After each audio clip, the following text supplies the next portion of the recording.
자, 여러분 반갑습니다. 지금부터 자동차공학 8주차 첫 번째 강의를 시작합니다.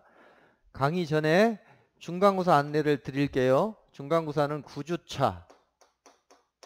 9주차에 보는데 지금 우리 기계공학과 교수님들이 전부 9주차로 보기로 했어요. 그리고 대면과 비대면 동시에 하기로 했어요.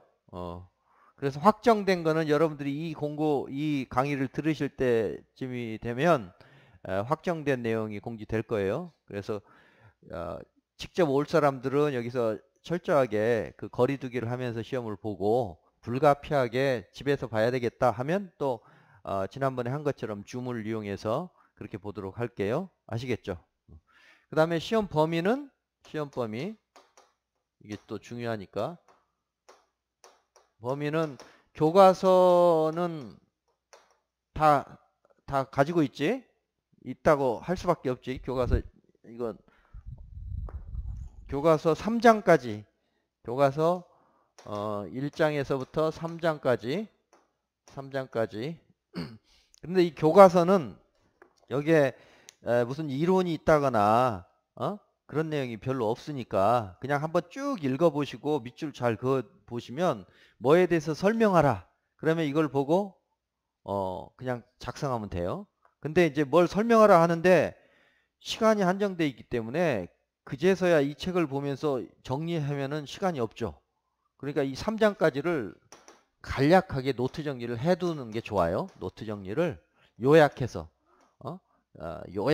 요약해서 노트 정리를 해야지 어?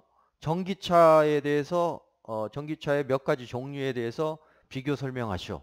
그런데 어느 세월에 이 책을 읽어가면서 정리할 수는 없잖아. 그러니까 노트 정리를 미리 해두세요. 그러면 이거 굳이 안 갖고 와도 돼, 사실은.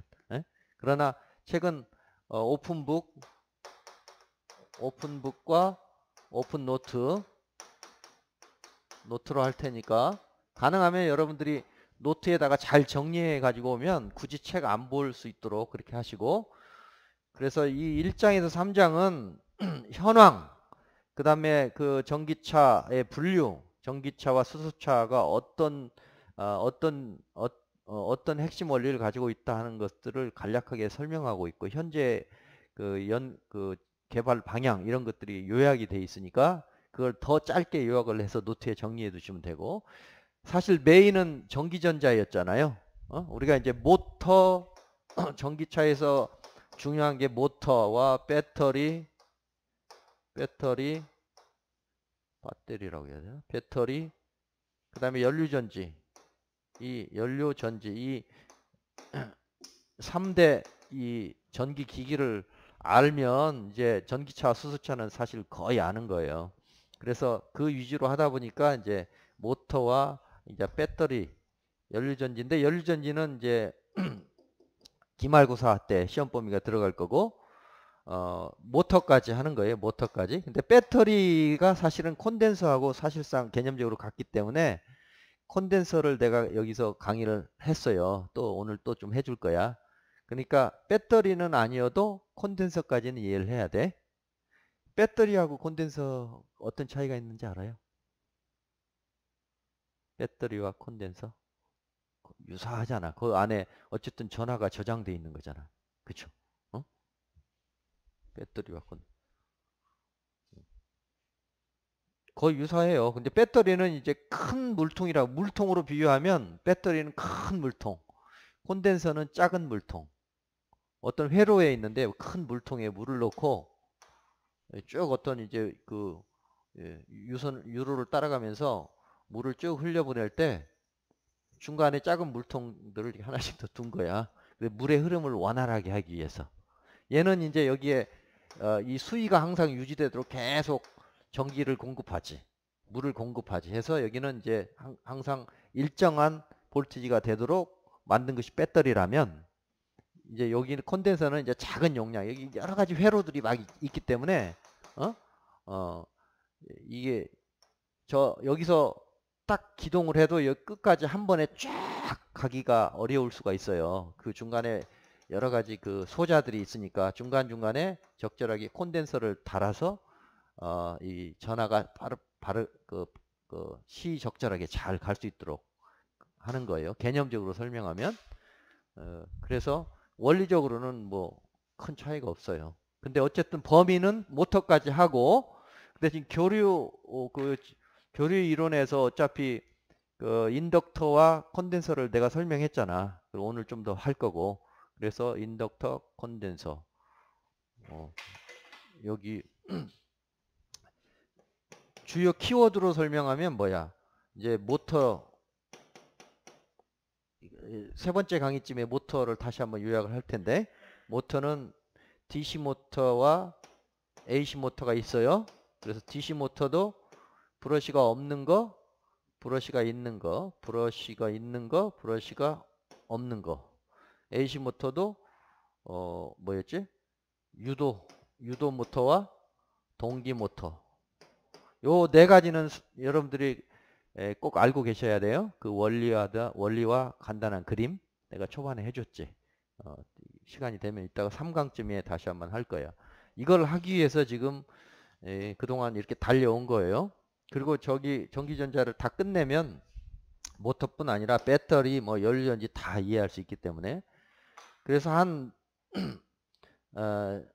교과서 내용은 한 20%에서 30%밖에 못 낼 거야. 10문제면 한 두세 문제, 한 세 문제 정도 장별로 한 문제씩 내면 되겠네. 세 문제 정도 내고 한 7문제는 전기전자에서 나온다. 이렇게 보시면 되겠어요. 아시겠죠? 자, 그러면 전기전자 우리가 이제 그동안에 한 것들을 쭉 다시 한번 상기하면서 이 교류 이론에 대해서 좀 살펴봅시다. 교류.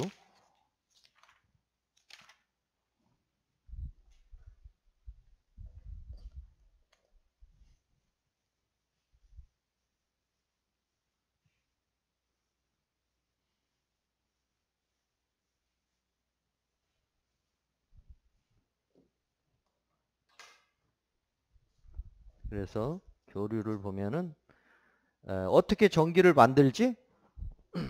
여기 교류 이론 3. 교류 이론. 교류를 어떻게 만들까? 즉 전기를 어떻게 만들까?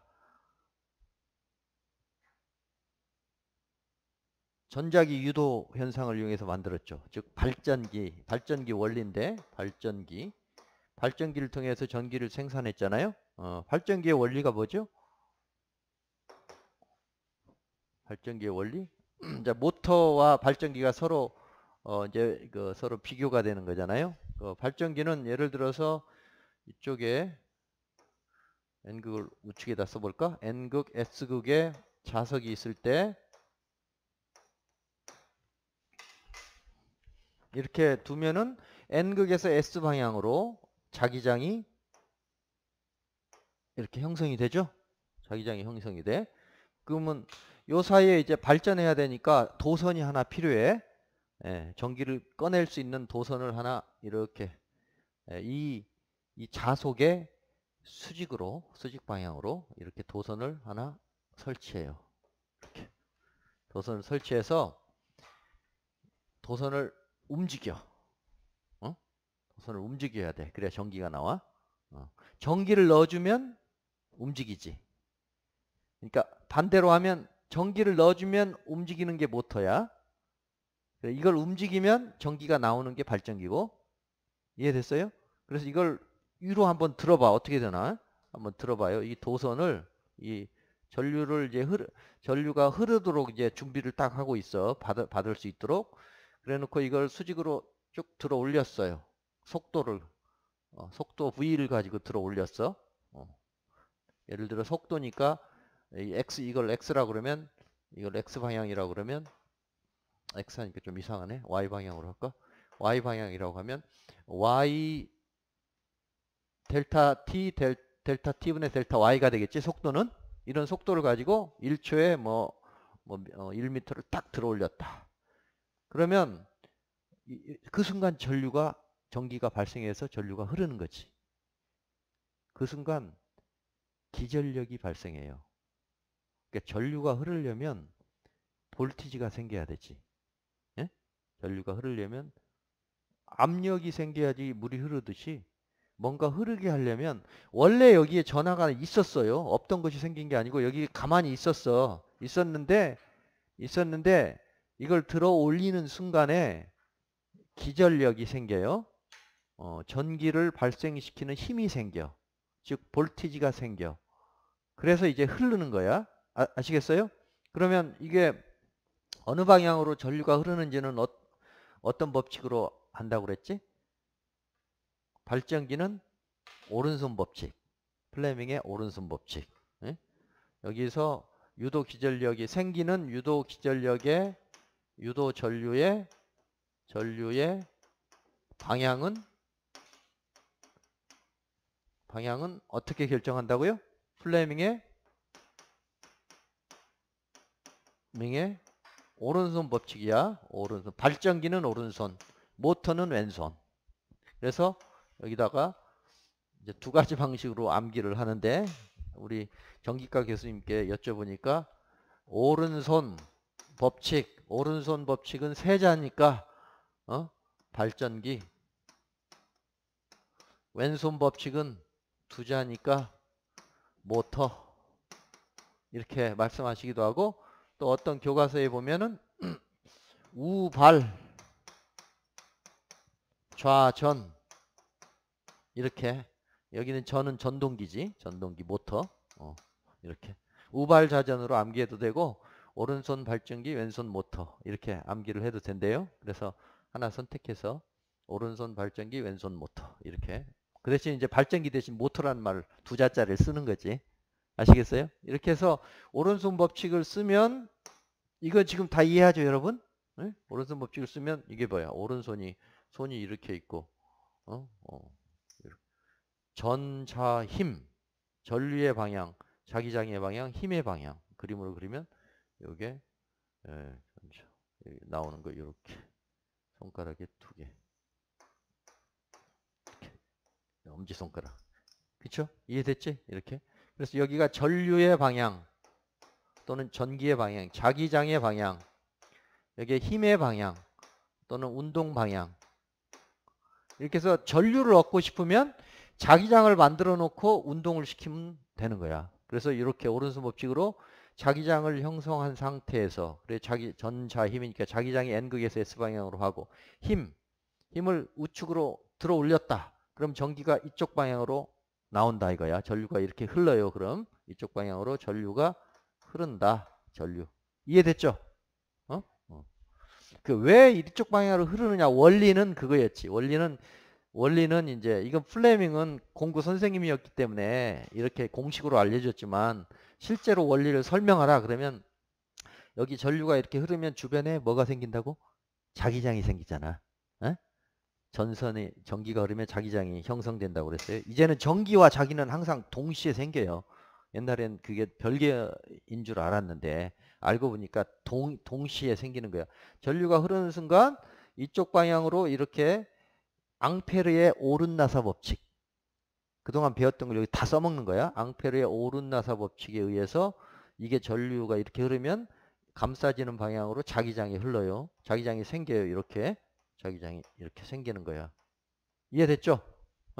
그래서 이거를 정면에서 보면 SN, 요거 네, 지금 거꾸로 했지? 여기 N S, 응? 그래서 이렇게 이렇게 생겼었는데, 여기에 지금 자기장이 어떤 방향으로 생겼냐면은 요렇게 생겼잖아요. 요렇게 생기고 요렇게 생겼잖아. 그러니까 위쪽은 플러스지. 같은 방향이니까. 위쪽은 플러스. 힘이 더 세진 거야. 아래쪽은 작아졌어. 그래서 힘이 이제 만약에 여기 전기를 넣어주면 이렇게 힘이 되는 거고, 운동을 시키면은 어떻게 되는 거야? 이거는 이제 전류를 넣었을 때 얘기구나. 전류를 넣었을 때 얘기고, 어. 운동을 하는 순간 사실은 자기장에 영향을 주는 거네. 자기장에 영향을 주면서 전류가 나오는 거야. 내가 지금 이거 그린 것은 모터 설명할 때 써먹는 그림이고, 어? 근데 원리는 같으니까. 만약에 모터로 설명하면 여기에 전류를 이렇게 흘려주면, 이렇게 도는 그 자기장이 생겨서 위쪽에 자기장이 세고 아래쪽이 저기 작으니까 얘가 밑으로 내려가는 운동이 생기죠. 그게 모터고. 이건 이제 들어 올리면 역기전력 개념으로 해서 이게 나오는 거야. 그대로. 반대로.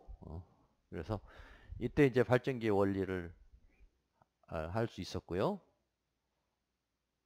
어, 오케이. 그래서 이제 이때 이 크기, 방향은 알겠는데 방향은 플레잉의 오른손 법칙으로 나온다. 그러면 크기는 얼마냐? 저때 나오는 그 기전력의 크기. 이가 얼마냐? 기전력, 유도 기전력의 크기. 나오는 유도되는 유도 기전력의 크기. 이는 아까 그 자기장이 세야 되겠지. 자속 밀도가. 단위 면적당 자기장의 세기.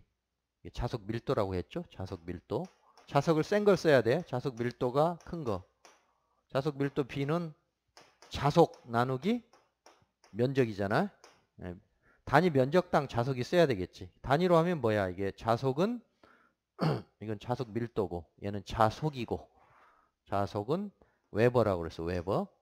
그 다음에 면적은 미터 제곱. 그래서 웨버 퍼 미터 제곱 또는 줄여서 테슬라. 이렇게. 이 테슬라 1테슬라짜리를 쓸 거냐 10테슬라짜리를 쓸 거냐 0.5 테슬라짜리를 쓸 거냐 아니면 약한 자석 같으면은 이제 가우스 단위로 내려가지 1테슬라가 10,000 가우스니까 이게 큰 걸 쓰면 되고 아까 그 그림 생각해서 그 다음에 속도가 커지면 더 많이 나오겠죠. 전류가 이 운동 위아래로 운동을 빨리빨리 시키면 들어 올리면 그러니까 속도 그 다음에 요 도선의 길이가 커야 되겠지. 도선의 길이 그 다음에 들어 올리는 속도 이렇게 그 다음에 이게 정확하게 그 이 자속 밀도 방향의 수직으로 나란히 있을 때 최대값이 나오고 이게 삐딱하면 덜 나와요. 그래서 이 각도가 여기 이제 개입이 돼. 그래서 이걸 책에 따라서는 사인 세타로 잡기도 하고 코사인 세타로 잡기도 하는데 그건 기준점을 어떻게 잡느냐에 달려 있을 뿐이야. 여기 적절한 각도 이렇게 곱해주면 유도 기전력이 크기가 나오고 방향은 플레밍의 오른손 법칙으로 전류 흘러나오는 방향을 알 수 있다. 아시겠죠? 이렇게 해서 이제 교류를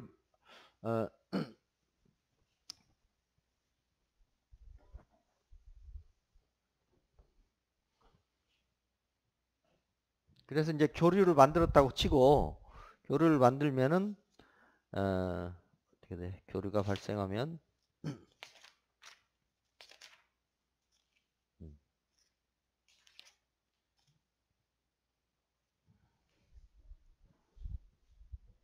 교류는 어떻게 되는 거예요? 이렇게 오메가 t 또는 세타에 대해서 어떤 값이 예를 들어 전류가 나왔어. 또는 기전력이 나왔어. 기전력이 나오면 기전력이 요렇게 되는 거. 그래서 예를 들어 이게 기전력이다. 기전력 V다. E라고 해봐. 기전력. 이면은 내가 대문자로 하기도 하고 소문자로 하기도 하는데 이게 정확하게 스몰 V로 했구나. 이 책에 제가 가진 책으로 해볼게요. 여기 이제 기전력이 생겨서 쭉 볼티지가 생겼어요. 볼티지. 이거는 볼티지예요. 전압. 전압이 시간에 따른 함수지. 세타인데 세타는 각도는 각속도 곱하기 시간이야. 각속도 곱하기 시간. 그러니까 시간의 함수로 쓸 수 있어요. 그래서 V는 요 최대값 여기서부터 여기까지의 값을 우리가 Vmax라고 합시다. Vmax 최대값 최대 볼티지 진폭 Vmax 곱하기 사인이네, 모양이. 사인. 그러니까 사인 세타. 이렇게 쓸 수 있죠? 만약에 교류가 한 주기 발생했다. 교류나 직류 그 발전하는 원리는 설명했으니까 일단 이제 교류를 얻어냈다고 쳐봐요. 교류를 얻어냈어. 교류 발전기를 그 패러데이의 법칙으로 그때 설명했었지. 이런 코일에다가 자석을 왔다 갔다 하면은 전류가 발생한다. 교류 전류가 발생한다. 또는 이걸 회전하면 계속 이 방향이 바뀌니까 이 전기가 두 방향으로 왔다 갔다 하면서 발생된다. 그렇게 얘기를 했잖아요. 그래서 이제 이렇게 쓸 수 있고, 각도는 각속도 곱하기 시간이니까 이걸 이렇게 Vmax 곱하기 사인 오메가 t. 그래서 이거는 t의 함수, 이걸 우리가 순간값이라고 불러요. 순간값 또는 순시값, 전압. 이것은 최대값이라고 불러. 최대값. 그 다음에 오메가는, 여기서 말하는 오메가는 뭐야? 각속도. 오메가는 우리가 아는 그 프리퀀시로 표현하면, 주파수로 표현하면 2파이 F야. 예를 들어 60Hz잖아요. 우리가 쓰는 전기가. 그럼 60Hz 곱하기 2파이 3.14 6.28 곱하기 60 하면 그게 각속도야. 알겠죠? 오메가는 2파이 F. 그래서 지금 교류 한 주기 전압이 이렇게 이제 나왔다 치면 저렇게 그림을 그릴 수 있는 거고, 그럴 때 우리 지금 220V잖아요. 집에서 쓰는 게 220V. 220V를 쓰는데 220V는 이 중에 어떤 값일까? 순시값일까? 최대값일까? 혹시 알아요? 이것도 아니고 이것도 아니야. 220V는 뭐냐면 시료값이에요. 시료값. 그러니까 지금 정리를 하면 이 시간에 따라서 이렇게 사이클로 전류가 나오지. 이 순간에는 0이었다가 예를 들어 220이면은 실제로는 220이 요 정도 있어요. 요 정도. 그래서 220V는 그냥 우리가 V라고 쓰고, 이 V는 실효값이라고 불러요. 실효값. 좀 설명해 드릴게요. 우리가 그 전압이나 전류를 얘기할 때 5가지로 불러. 이 전기 하시는 분들은, 전기 쪽 하는 사람들은 순간값 또는 순시값. 첫 번째 순시값, 이것부터 정리합시다. 순시값, 이거는 V라고 쓰고 보통 소문자로 많이 쓰고 T 함수야. 이렇게. 두 번째 최대값, 저 진폭이지. 최대값 Vmax 또는 Vm으로 쓰기도 하고 Vmax 정확하게 이렇게. 그 다음에 평균값도 구할 수 있어. 평균값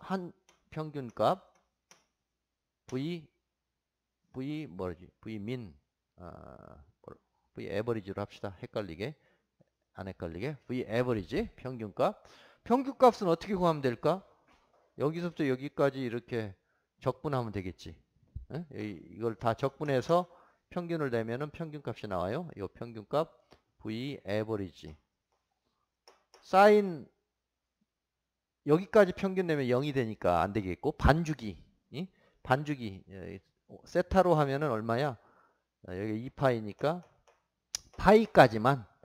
파이까지만 얘를 Vmax 사인 세타를 파이까지만 적분하면 평균값이 나오겠지.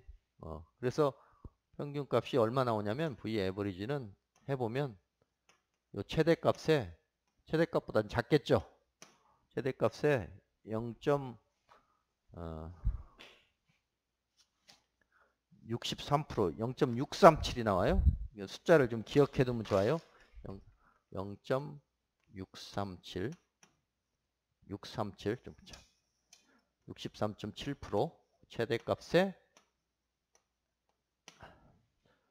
그런데 실제로 우리가 220V라고 하는 것은 이거 다 아니야. 다 아니고 네 번째야. 네 번째 실효값, 이펙티브한 값, 실효값. 실효값에 해당하는데 이 실효값은 뭐냐면 그냥 우리가 쓰는 그 V야. 실효값은 V. 220V. 그게 실효값인데 effective value, average value, maximum value. 이것은 이제 time value. 그런데 실효값은 어떻게 정의하냐면 이걸로 얻을 수 있는 전력이 있는데 파워. 전력은 보통 어떻게 구하지? i제곱 r로 많이 구하죠. i제곱 r 또는 뭐 파워 P는 V로 쓰면 뭐지? i제곱 r VI 또는 R분의 뭐 V제곱 이렇게 구할 수도 있고 이렇게 구하지 전력을. 이 전력이 직류하고 비교해. 직류하고 비교해서 동일한 전력이 나오도록 한 거예요.